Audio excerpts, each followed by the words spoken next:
দর্শক এনটিভি অনলাইনের পক্ষ থেকে স্বাগত জানাচ্ছি তৌহিদ হাসান ওসামা। দর্শক আমি এই মুহূর্তে অবস্থান করছি যশোরের অভয়নগর উপজেলার ৩ নম্বর চল্লিশিয়া ইউনিয়নের কোটা সিনিয়র ফাজিল মাদ্রাসা ও কোটা সরকারি প্রাথমিক বিদ্যালয়ের একটি বারান্দায়। মূলত আপনারা জানেন প্রতি বছর যশোরের অভয়নগর উপজেলার ভবদাহ অঞ্চল অতিবৃষ্টির কারণে কিংবা উপর থেকে যেই পানিগুলো ভবদাহ অঞ্চলে নেমে আসে সেই পানির কারণে জলাবদ্ধতার সৃষ্টি হয়। এবছরও তার কোনো ব্যতিক্রম ঘটেনি। এবছরও এই অঞ্চল অলরেডি প্লাবিত হয়েছে, অলরেডি পানির নিচে ডুবে গিয়েছে। তো যে সমস্ত এলাকা প্লাবিত হয়েছে সেই সমস্ত এলাকা থেকে শত শত পরিবার নিরাপদ আশ্রয় কেন্দ্রে অবস্থান নিয়েছে। ঠিক তেমনই এই যে কোটা সরকারি প্রাথমিক বিদ্যালয়, এখানকার বেশ কয়েকটি কক্ষ অলরেডি তারা দখলে নিয়েছে এবং তারা সেখানে অবস্থান করছে। মূলত প্রতি বছর এরকম অবস্থার সৃষ্টি হলে প্রশাসনের পক্ষ থেকে সরকারিভাবে বলা হয় আগামী বছর এরকম পানি উঠতে দেওয়া হবে না বা যে কোনোভাবে সেটি রোধ করা হবে, কিন্তু প্রতি বছরই এই একই ধরনের ঘটনা ঘটে। আপনাদেরকে জানিয়ে রাখি, গত বছর এই ভবদাহ অঞ্চল পরিদর্শনে এসেছিলেন বাংলাদেশ সরকারের ৩ জন উপদেষ্টা। তারা এসে মূলত আশ্বাস দিয়েছিলেন সেনাবাহিনীর তত্ত্বাবধানে মূলত এই জলাবদ্ধতা নিরসন করবেন, কিন্তু আসলে দেখা যাচ্ছে তার কোনো প্রতিফলন ঘটেনি। এবছরও গত বছরের ন্যায় পানিতে প্লাবিত হয়েছে ভবদাহ অঞ্চল। আমি এই ব্যাপারে একটু ভুক্তভোগী যারা আছে তাদের সাথে কথা বলতে চাই। আপনার নাম কি? রাবিয়া। রাবেয়া, আপনাদের বাসাটা কোথায়? কোথায়? আপনাদের বাড়ির কি অবস্থা পানির? মেলা অবস্থা কামাকে তো গর্দনে যা ছিল তলায় গেছে, ঘর দরজা যা ছিল তলিয়ে গিয়েছে। আমি আপনার সাথে একটু কথা বলতে চাই, একটু সামনে আসবেন। আপনাদের বাড়ির কি অবস্থা এই মুহূর্তে? পানির কি অবস্থা? পানি ঘরে থাকতাম, ঘরে পানি উঠে গেছে। তারপরে বাড়ি কোনো থাকার কোনো পরিবেশ নেই। আমরা ছোটো ছেলে মেয়ে নিয়ে তারপর আমরা এসে ধরেছি আর গরু বাছুর গুলো সব উঠেছি, পরে বাড়ি দূরে দূরে উঠেছি ডাঙ্গা অঞ্চলে। আর এই জায়গায় আমরা আইছি, তো আমাকে কোনো মেম্বার চেয়ারম্যান কোনো আশেপাশে কেউ একটু খোঁজ খবর নিল না, আমাকে কেউ একটু দেখলো না। আমরা খুব কষ্টের ভিতরে আছি এই জায়গায়। আচ্ছা, আপনাদের পরিবারের আয় রোজগারের উৎস কি, মানে আয় ইনকাম করে কিভাবে? ইনকাম করে কারো ওই ছোটদের একটা ছেলে আছে, কারো একটা স্বামী আছে, কষ্টের মধ্যে গরিব গরিব মানুষ সেইভাবে যা আনতেছে কাছে না, আশেপাশে চাইছি আনতেছি কাছে না, আমাকে দেখবে কিটা। আচ্ছা, বাড়িতে পানি উঠে গেছে। পানি উঠে গেছে। শুধু আপনারা এসেছেন নাকি আপনাদের বাড়ির আশেপাশে সবাই এসেছে? আমরা না হলো এই জায়গায় মানে 15-20 ঘর আশায় গেছে, আর কত যে আসবে তার কোনো ঠিক নেই এখনো। অর্থাৎ এই দর্শক জলাবদ্ধতা কিন্তু কেবল শুরু হয়েছে, এখনো বড় একটি সময় সামনে অবস্থান করছে।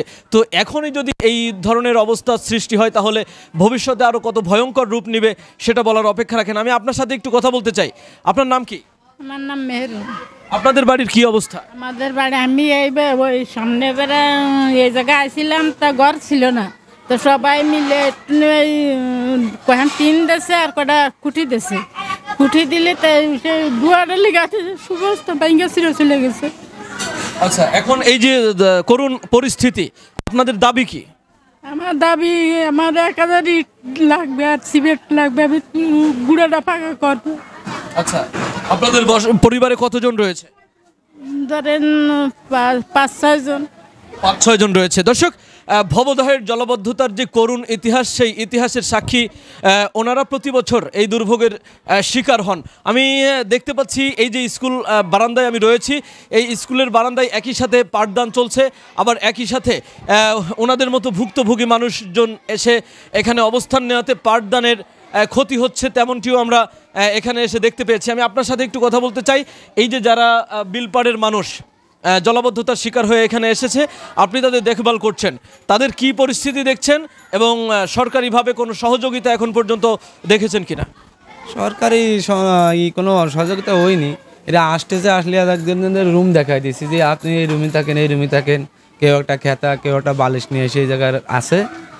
আর সবার বাড়ি আসলে ঘরে বারান্দায় থাকার পরিবেশ নেই, মানে পায়ে গায়ে গেছে। আমাদের স্কুল মাঠের পিছনে এই জায়গায়ও কিন্তু পানি, ঠেল পানি চলে আসছে। যে অবস্থা তা আস্তে আস্তে আমার মনে হয় এই জায়গা রুমি ধরবে না। গত বছর 140 ঘর এসে ছিল সব জায়গায়, সব স্কুল কিন্তু বন্ধ হয়ে গেছিলো। আমাদের খুব ক্ষতি হচ্ছে, ছেলে মেয়েদের পড়ালেখার তো ক্ষতি হচ্ছে। আর একটা বিষয়, অদূরেই একটি আশ্রয় কেন্দ্র রয়েছে। এই সমস্ত লোকগুলো আশ্রয় কেন্দ্রে না গিয়ে স্কুলের আশ্রয় নিয়েছে, বিষয়টা কিভাবে দেখছেন? মানে মেন ঘটনা আছে রাস্তার পরে গরু বাইন্ধে তৈছে থুয়ে দেওয়া আছে, কেউ যে ওই গরুর দ্বারে যে খাইতে দিয়ে আসতেছে আসতেছে। আর বাজার আছে মেলা দূর, এই জন্যই বাজারে কেউ যাতে চাচ্ছে না। আশ্রয় কেন্দ্রে যেখানে যাওয়ার কথা সেখানে কেউ যাচ্ছে চাচ্ছে না। আর আশ্রয় কেন্দ্রটা এখনো তৈরি হয়ে পারেনি, কমপ্লিট হয়নি।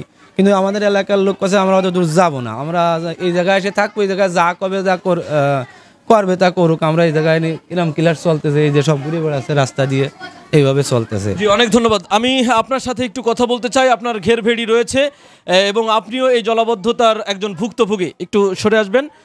আপনার ঘেরের কি অবস্থা, বিলের কি অবস্থা, আমাদেরকে একটু বিস্তারিত জানাবেন। গেরের অবস্থা, গেরে তো সব গেরগুলো প্লাবিত হয়েছে এবং এক হয়ে গেছে, সব গেরে এক হয়ে গেছে এবং এখন গ্রামের ভিতরেও সেই জলবদ্ধতার সৃষ্টি হয়ে অর্থাৎ পুকুরগুলো তলা যাচ্ছে, এমন অবস্থায় ভয়াবহ শিকার হতে যাচ্ছি আমরা। কিন্তু দুঃখজনক সত্য হলে যে প্রতি বছরে এরকম হচ্ছে, তো আমরা একটা আশাবাদী ছিলাম যে আমাদের এই মাঠে একটা সাইক্লোন সেন্টার হবে অথবা আশ্রয় কেন্দ্র হবে। বহুবার ধরে এখানকার বড় বড় উদ্যোক্তম কর্মকর্তারা আসে, দেখে যায়, ক্যামেরাবন্দি করা, কিন্তু হলো না।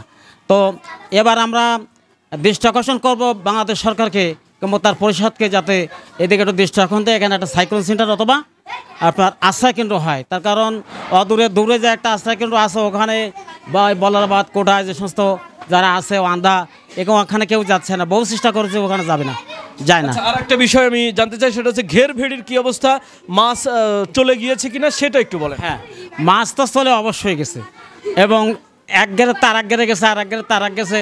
এই যা আছে সেটা সামনে গেলে যে কি সমস্যা হবে, আর তো পানির সামনে রয়েছে, এটা কিছু বলা যাচ্ছে না। তো এখন আমরা যেটা দেখতে পাচ্ছি যে আমাদের যে ক্ষতি হয়েছে তা ক্ষতি হিসাব নিরূপণ করা সম্ভব না।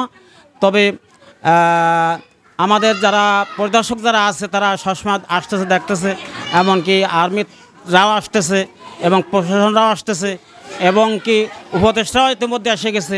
আমাদের প্রত্যেক গ্রাম থেকে সংগ্রাম কমিটি আছে, তারাও দেখতেছে। কিন্তু আসলে উপরের যে পানি যশোর সদর থেকে এমনকি কপোতাক্ষ উপায়ের থেকে পানি আসে, যশোর অঞ্চল থেকে 27টা বিল প্লাবিত হয়ে আমাদের বিলটা সাধারণত একটু নিচু বগতের সামনে আমরাই বেশি ক্ষতিগ্রস্ত হচ্ছি। আমরা ক্ষতিগ্রস্ত হচ্ছি মানে পানির পরে পানি, এবং পানি যখন হয় তখন ওই দিকতে চাপিয়ে এসে আমরা প্লাবিত হচ্ছি, এমনকি বাড়ি গদ্দর তলায় প্লাবিত হচ্ছি। জি, অনেক ধন্যবাদ। দর্শক, আমরা এতক্ষণ ধরে শুনছিলাম ভবদহের যে নির্মম ইতিহাস, সেই ইতিহাসের অংশবিশেষ। আমরা একটু কথা বলতে চাই। আমাদের সাথে রয়েছেন সহকারী প্রধান শিক্ষক এই কোটা সরকারি প্রাথমিক বিদ্যালয়ের। তো আমি আপনার সাথে একটু কথা বলতে চাই। শিক্ষার্থীরা দেখতে পাচ্ছি এলোমেলোভাবে ঘুরে বেড়াচ্ছে, পাঠদানে তো ক্ষতি নিশ্চয়ই হচ্ছে, কিভাবে ম্যানেজ করছেন? আসসালামু আলাইকুম, আমি মোহাম্মদ ফেরদৌসুর রহমান, সহকারী শিক্ষক, কোটা সরকারি প্রাথমিক বিদ্যালয়।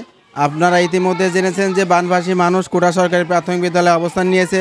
আমাদের মোট শ্রেণীকক্ষ 4টি, তার মধ্যে রয়েছে একটি প্রাক প্রাথমিক। এই প্রাক প্রাথমিক এবং পঞ্চম শ্রেণীর রুম বাদে বাকি 2টা রুম ইতিমধ্যে বানভাসী লোকজন দখলে নিয়েছে, ফলে আমাদের পাঠদানে চরম বিঘ্নিত হচ্ছে। আমরা গতদিন পর্যন্ত 3টে রুম খালি ছিল, 4 তারিখ পর্যন্ত, সেখানে 3টে ক্লাস আমরা চালু করতে পেরেছিলাম। আজকের আর একটা রুম দখল হয়ে যাওয়ার কারণে আমাদের ওই ভাগ করে করে ক্লাস নিতে হবে, এই ছাড়া আর কোনো উপায় নেই। ফলে যেহেতু আগামী 18 তারিখে পরীক্ষার সময় এই মুহূর্তে আমাদের ক্লাস পাঠদানে বিঘ্নিত হলে ছেলে মেয়ে পাঠদানে পিছনে পড়ে যাবে, আমাদের শিক্ষার্থীদের, কোমলমতি শিক্ষার্থীদের ক্ষতিগ্রস্ত হবে। এই বিষয়টা আমরা খুবই চিন্তিত, উদ্বিগ্ন। অনেক ধন্যবাদ। দর্শক, এতক্ষণ ধরে শুনছিলেন যশোরের অভয়নগর উপজেলার চল্লিশিয়া ইউনিয়নের যে সাধারণ মানুষগুলো পানিবন্দী হয়ে পড়েছে, তারা জানাচ্ছিলেন তাদের দুঃখের কথা, তাদের নির্মমতার কথা। মূলত প্রতি বছর এই ধরনের জলাবদ্ধতার সৃষ্টি হয়, আর আমরা সংবাদ কাভারেজ করি, কিন্তু সাধারণত তাদের সমস্যা থেকেই যায়, তাদের পাশে এসে আসলে সেভাবে কেউ দাঁড়ায় না। বিশেষ করে এবছর এখনও পর্যন্ত এরকম ভয়াবহ পরিস্থিতির সৃষ্টি হওয়ার পরেও সরকারের পক্ষ থেকে কোনো উদ্যোগ আমাদের চোখে পড়েনি। যদিও আমরা সরকারি বিভিন্ন দপ্তরে মাঠের বাস্তবতা তুলে ধরার চেষ্টা করেছি, কিন্তু এখনও পর্যন্ত কোনো প্রকার সাহায্য সহযোগিতা এই অঞ্চলের মানুষ পায়নি। এই ছিল যশোরের অভয়নগর উপজেলার ভবদহ অঞ্চলের জলাবদ্ধ এলাকার মানুষের সর্বশেষ সংবাদ। দর্শক, আবারও দেখা হবে অন্য কোনো ভিডিওতে। সেই পর্যন্ত সবাই ভালো থাকুন, সুস্থ থাকুন। আল্লাহ হাফেজ।